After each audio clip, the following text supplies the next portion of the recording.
ఆయన మాజీ మంత్రి అధికారం పోయిన తర్వాత అడ్డగోలుగా ప్రభుత్వంపై నోరు పారేసుకున్నారు. వైసీపీ కార్యకర్తల్ని రెచ్చగొట్టారు. రప్ప రప్ప అంటూనే రాత్రికి రాత్రి నరికేయాలంటూ యువతను ఉసిగొల్పారు. పోలీసులు కేసు నమోదు చేయడంతో ముందస్తు బెయిల్ కోసం కోర్టును ఆశ్రయించారు.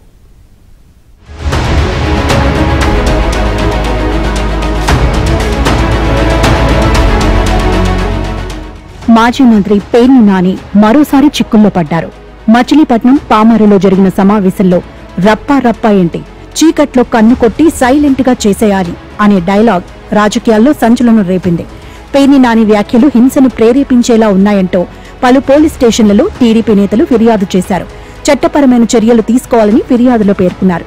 విషయం తెలుసుకున్న పేర్ని నాని ముందస్తు బెయిల్ కోసం హైకోర్టులో పిటిషన్ దాఖలు చేశారు.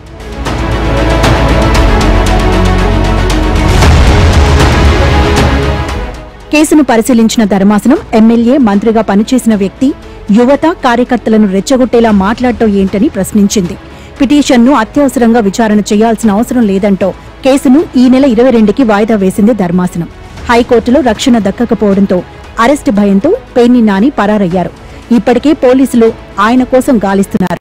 అయితే మంగళవారం నాడు హైకోర్టు విచారణ తర్వాత నాని బయటకు వస్తారని వైసీపీ నేతలు చర్చించుకుంటున్నారు.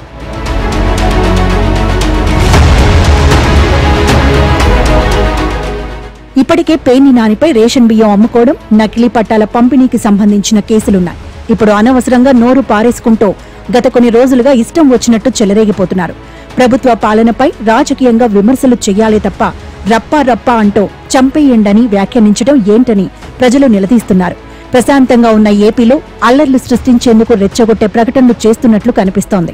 ఇక 4 ఏళ్ల తర్వాత తామొస్తే అంటున్న వైసీపీ నేతలు ఇప్పుడు 4 ఏళ్ల కూటమి అధికారం ఉంటుందని మర్చిపోతున్నారు. వైసీపీ నేతలు నోటిని అదుపులో పెట్టుకుని మాట్లాడితే బాగుంటుందని రాజకీయ విశ్లేషకులు గుర్తు చేస్తున్నారు.